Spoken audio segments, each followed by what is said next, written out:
Bonsoir à tous, bonsoir Pascal Logbo. Bonsoir, monsieur Heureux de Guy. vous retrouver. Vous êtes le représentant du PPAC, le Parti des peuples africains Côte d'Ivoire, ici en France. Avec vous, on parlera de l'actualité politique en Côte d'Ivoire marquée par les élections qui arrivent en 2025. Mais au sein de votre famille politique, il y a un petit incident quand même avec la création ici au sein de l'Hexagone d'un mouvement, celui du soutien aux actions du ministre Awa Domelo, un proche du président Gbagbo. Est-ce que vous avez plus d'informations sur cette initiative? Oh, plus ou moins, puisque nous avons produit un communiqué pour appeler les militants à la sérénité. Il y a eu un club de soutien qui a été créé. Vous les connaissez? Oui, bien sûr, qui a été créé par des gens qui ne sont pas militants du PPACI, mais qui utilisent l'image d'un vice-président du PPACI, M. Awa Domelo. Donc pour nous, en tant que dirigeants du PPACI en France, il était opportun de réagir. Et nous avons réagi. En fait, ce n'est pas la création tant du mouvement qui vous dérange, c'est l'utilisation de votre parti, c'est ça? Parce que tout le monde a le droit de créer des mouvements de soutien. Ici en France, les associations 1901 sont permises. Oui, justement. Donc quand quelqu'un crée une association 1901, je ne vois pas pourquoi ça nous dérangerait. Mais c'est l'utilisation du nom d'un vice-président du PPACI. Qui est une personnalité politique aussi. Qui est une personnalité ivoirienne. politique sur une affiche où on parle de soutien d'action au pluriel non défini. Il était opportun que nous réagissions. C'est quoi quelle lecture faites-vous de cette situation-là? Vous avez eu peur ou pas? Non. Votre communiqué dans la foulée. Non, ce n'était pas de la peur. Je suis responsable du parti ici pour la promotion du parti et le respect des textes du parti. Donc ce n'est pas de la peur, mais c'était une prévention. Vu que l'affiche ne nous disait pas quelle action l'association devait soutenir. Et nous, en Domelo, nous voyons notre vice-président. Donc du coup, on a essayé de rassurer les militants pour leur dire de rester calmes, parce qu'on ne sait pas pour l'instant de quoi il s'agit, mais c'est un mouvement qui est mené par des gens qui ne sont pas militants du PPAC. Comment vous savez ça? Mais on a vérifié. Nous avons un fichier politique. Donc, lorsqu'on voit le nom de quelqu'un, tout de suite, on vérifie s'il est d'abord un des nôtres, ce qui n'était pas le cas. Donc, vous savez, lorsque l'affiche a été vue, mon téléphone a commencé à crépiter de partout. Oui, qu'est-ce qui se passe? Bon, pour prévenir certaines choses. Vous savez, quand tu es responsable politique, il faut faire le choix du préventif au curatif. Donc là, nous avons fait le choix du préventif en appelant nos camarades à rester sereins, à ne pas aller dans tous les sens, parce que c'est d'abord un mouvement qui est créé par des gens qui ne sont pas avec nous. Donc jusque-là, on cherche l'esprit qui est caché derrière ce mouvement. Mais que dit le concerné? Est-ce que vous l'avez contacté ces derniers jours, le vice-président? Non, pour nous, il n'y avait pas besoin de le contacter. Ici, ma parole engage le parti. Et on l'a d'ailleurs fait, ce communiqué-là, pour non seulement protéger le parti, et puis protéger le nom de notre vice-président, qui est M. Domelo. Donc il n'est pas associé à cette initiative Ben non, il ne peut pas être associé à cette initiative. Il n'y a pas d'ambition personnelle dont il a fait... Il ne peut pas avoir d'ambition personnelle. Parce que certains lui ont prêté un peu la méthode bio, hein. C'est pour ça que je vais clarifier les choses. On n'est pas au même stade. Au PDCI, ils n'ont pas encore fait de convention. Au PPACI, depuis le 10 mai dernier, nous avons fait une convention qui a choisi le président Laurent Gbagbo comme le candidat du PPACI aux élections de 2025. Donc à partir de ce moment-là, on ne peut pas parler d'un autre plan parce que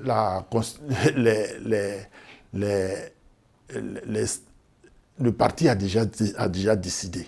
Le parti a décidé par une convention que c'est Laurent Gbagbo qui est le candidat. Donc, on ne peut pas avoir... Justement, parce que quand on recevait, il n'y a pas longtemps, le ministre Katinan, je lui demandais s'il n'y avait pas de plan B. Il m'a dit non, Laurent Gbagbo est notre candidat, il n'y a pas de plan B, il n'y a pas de plan C. J'ai lu un peu des réactions, les gens m'ont dit, mais est-ce que vous n'êtes pas un peu dans le déni quand même? Non, on peut parler de plan quand il n'y a pas encore eu de convention. Il y a déjà eu une convention et à l'unanimité de tous les cadres, dont Don Melo lui-même, ont choisi Laurent Gbagbo comme notre candidat. Je ne sais pas pourquoi on peut penser à un plan B. Plan B, c'est pour faire quoi? C'est quand on n'a pas encore de candidat, mais on a déjà choisi de candidat. C'est Laurent Gbagbo. Il peut y avoir des incidents dans la vie, on ne sait jamais. Mais oui, mais il peut avoir des incidents. Il peut avoir des incidents. Vous savez, la vie n'est pas la vie, elle est multiforme. Justement. Donc, il peut avoir des incidents, mais pour l'instant, il n'y a pas d'incident. Un parti politique est une organisation. Donc, en interne, en cas d'incident, tout de suite, on trouvera la solution. Mais pour l'instant, après la convention, on ne voit pas pourquoi on parlerait d'une autre chose à côté de ce qui est déjà fait par le Congrès, c'est-à-dire le choix de notre candidat pour gagner les élections de 2025. Il y a aussi l'affaire d'Amana Picasse en Côte d'Ivoire, la chronique judiciaire. Rapidement, une réaction sur ce sujet. C'est un harcèlement politique. C'est un harcèlement politique. Et vous avez déjà vu combien de fois on a reporté ce procès. D'abord, le dossier était vide et après, les documents juridiques étaient comment on appelle, de la plainte étaient flous. On ne pouvait pas les lire. Et aujourd'hui, le procès il est reporté au 15 janvier. Mais Damana Picasse va s'en sortir. Mais c'est la peur qui fait ça. Le RADP n'est plus serein. Et ils ont peur de perdre le pouvoir. Parce qu'ils savent dans quelles conditions ils ont pris ce pouvoir-là. Mais nous sommes des démocrates et Gbagbo nous a nourris à la démocratie. Donc, il ne faut pas qu'ils aient peur. Tout ce que nous voulons, nous voulons juste des règles démocratiques pour qu'on parte à des élections, comme ça s'est passé au Ghana. Celui qui a gagné, et puis voilà. Mais il faut créer les conditions.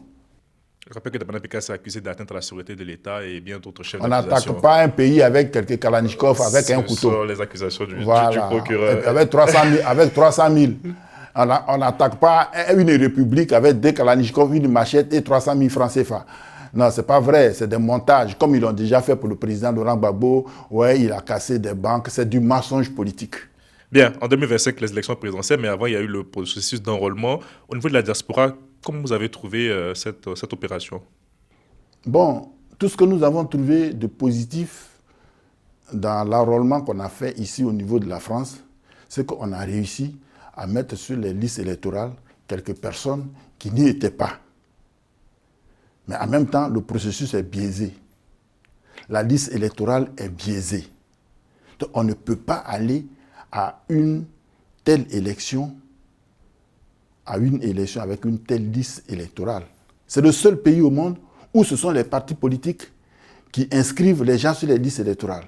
Mais ça, c'est le travail de l'administration. Enfin, qui forme la CEI, quoi. Qui forme la CEI. Non.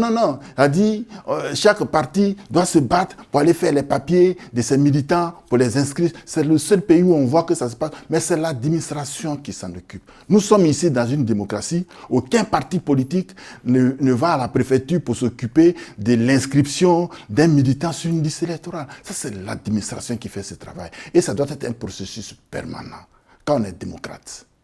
C'est un processus permanent. Et on nous donne, en France, quand on dit 3 semaines, puisque nous, on le fait samedi, dimanche, ça veut dire qu'on nous a donné 6 jours. 6 jours pour enrôler des milliers. Ici, dans la diaspora. Oui, dans la diaspora, puisque ce n'est pas du lundi au vendredi, c'est samedi, dimanche. Donc, quand on donne 3 semaines, ça veut dire assez rempli quand même. Voilà, ça veut dire 6 jours. 6 jours pour enrôler des milliers d'Ivoiriens. Ce n'est pas possible. C'est pas possible. Il faut reprendre. Il faut reprogrammer cet enrôlement pour qu'on ait une liste consensuelle et après aller à un audit de la liste électorale. Parce qu'aujourd'hui, où je vous parle, il y a près de 26% d'électeurs qui sont sur la liste avec une affiliation douteuse, c'est-à-dire ils n'ont aucun le nom d'un père, le nom d'un fils, d'une mère sur les cartes électorales. Donc tous ces problèmes-là, il faut les résoudre pour qu'on parte à des élections sereines. Quand je dis des élections sereines, je sais de quoi je parle. Vous avez vu ce qui s'est passé en 2020. Ouattara n'avait que KKB contre lui. Mais cette fois-ci, c'est toute la Côte d'Ivoire qui doit aller aux élections. Donc on ne va pas se laisser faire. 2025, c'est la première élection présidentielle depuis le retour du président Gbagbo. Vous êtes serein, déterminé, c'est votre année. Mais nous sommes nous sommes les mieux placés pour gagner cette élection avec le Enfin, les président élections Gbagbo. locales n'ont pas... Les élections locales, je l'avais déjà dit une fois. Oui, on a Ça, c'est bon. la triche, c'est la fraude qui a donné la majorité au RADP. Eux-mêmes le savent.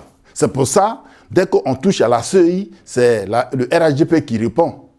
Voilà. Mais cette fois-ci, on n'ira pas aux élections avec cette liste électorale qui donne déjà le RHDP gagnant avant même qu'on ne parte aux élections. Vous êtes beaucoup actif ici au niveau de la diaspora avec votre présentation. Quelles sont les prochaines activités que vous organiserez déjà en début d'année prochaine? Nous attendons le CAP 2025 bientôt. Parce qu'on a fini l'enrôlement. Nous avons déjà divisé la France en France Nord, France Sud. Et bientôt, nous allons mettre les pôles d'attraction sur place que nous allons visiter. Nous, on est déjà en pré-campagne. Parce que ici, dans la diaspora, et surtout en France, nous devons donner une victoire écrasante au président Laurent Gbagbo. Il y a la concurrence quand même. Oui, il y a la concurrence, mais nous sommes le parti le mieux implanté ici en France. On le sait tous. Donc, nous sommes en train de faire ce travail-là, parcourir la France pour demander aux Ivoiriens que nous n'allons pas à une simple élection, mais c'est une élection essentielle pour délivrer le peuple de Côte d'Ivoire. Est-ce qu'un déplacement du président Gbagbo en France pour rencontrer la diaspora, c'est militant imprévu? Oui, nous y pensons. J'avais déjà adressé un courrier au président. Je crois qu'il est en train d'être traité parce que le président doit venir saluer la diaspora, doit venir saluer les panafricains et nous attendons cet événement-là et vous allez voir que ce sera un événement grandiose. Les Africains sont prêts pour ça. Mais vous savez, on dit toujours Jésus va venir, mais on ne sait pas quand il vient. Mais nous savons que Gbagbo viendra. La métaphore est forte quand même. Voilà. Ben oui, depuis plus de 2000 ans, on dit Jésus va venir. Toujours les églises sont pleines. Jésus, c'est Gbagbo? C'est vrai. Maintenant, c'est un exemple que j'ai donné. C'est un exemple que j'ai donné. Gbagbo, il est humain. C'est un humain comme nous, fini. Oui. Mais nous, c'est notre Dieu. Pour tout ce qu'il a fait pour le peuple de Côte d'Ivoire, pour tout ce qu'il a subi pour le peuple de Côte d'Ivoire, c'est un Dieu. Donc, je ne le compare pas à Jésus parce que lui-même, il prie Jésus. Donc, on ne peut pas le comparer à ce qu'il prie. Mais nous disons que le président Laurent Gbagbo arrive ici en France. Nous l'avons souhaité. On espère que ça va arriver. Merci Pascal Logbo. Quels sont vos vœux pour les Ivoiriens cette nouvelle année qui arrive? Je voudrais souhaiter aux Ivoiriens des vœux, les meilleurs déjà, mais surtout que les Ivoiriens sachent que nous rentrons dans une année électorale, année 2025. Chacun doit compter sur lui-même, chacun doit prendre ses responsabilités pour ne pas que Ouattara fasse un passage en force. Cette fois-ci, il fait un passage en force, ça doit l'emporter au nom de l'an 2025. Merci beaucoup Pascal Logbo, merci à Romain Kiko de Menk à la réalisation, portez-vous bien et bon week-end.